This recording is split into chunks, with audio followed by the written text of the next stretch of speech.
देखो, आज पहली बार अपने दिल का बात बता रहे हैं। मोदी जी सच में भगवान हैं और पटना में ही नहीं, इनका जगह जगह पे मंदिर बनना चाहिए। देश के हर कोने में मंदिर बनना चाहिए। बताइए, इतने दिन से लोग गरीबी गरीबी गरीबी का रोना रो रहे थे। मोदी जी बस एक ऐसा स्कीम लेके आते हैं, एक ऐसा प्रावधान लेके आते हैं कि सारा गरीबी एक बार में ही ख़त्म हो गया। और अगर गरीब इससे भी अगर नहीं उभर पाता है गरीबी से, तो फिर नानत है ऐसे गरीबी पर, उसका दुनिया में कहीं उत्थान नहीं हो सकता है। मोदी जी ने ये कहा है कि अब कोई SC ST का मुकदमा दर्ज कराता है किसी जनरल OBC पे, तो उसको 12 लाख रुपया का मुआवजा मिलेगा एक बार में, एक मुश्त।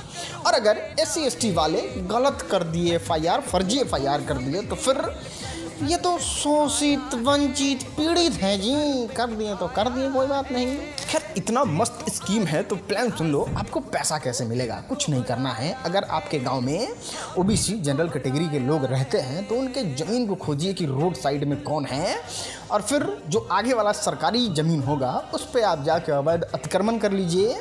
दूसरा, गाँव में खेत है, फसल उसल लोग रोपे हुए हैं, तो आप भैंसी गाय बकरी चरा दीजिए, धांग दीजिए जाके।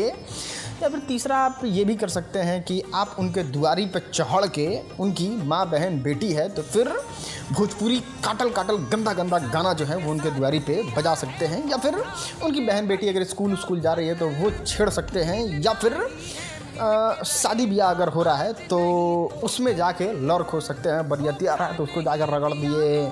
खाना उना चल रहा है तो उसमें जाके पार्टी में जाके टेबल कुर्सी पर बैठ के, मतलब इस तरीके से अगर कुछ करते बिना बुलाए चले जाते हैं, माहौल बनाने लगते हैं, उसमें गाली गलौज करने लगते हैं, तो ये सब तरीके से आप आराम से एलिजिबल हो जाते हैं एक बार में 12 लाख रुपया पाने को। अब अगर आप गांव में रहते हैं, बहुत ज़्यादा गरीबी है, फिर भी इस स्कीम का लाभ उठा के 3-4 SC ST act OBC general पे नहीं करते हैं, तो फिर नानत है आप पे। और आपको दुनिया में कहीं भी किसी प्रकार से अमीर या फिर पैसे वाला नहीं बनाया जा सकता अगर आप 4 SC ST मुकदमा दर्ज कराने में भी असफल हैं तो। खैर, अगर यहाँ असफल हो जाइएगा तो फिर आप डांस करिए, आप नाच करिए, आपको मुहैया कराया जाएगा प्राइवेट सेक्टर में भी रिजर्वेशन, जिसका आराम से लाभ उठाइए। पढ़ने लिखना कोई ज़रूरत नहीं है जी।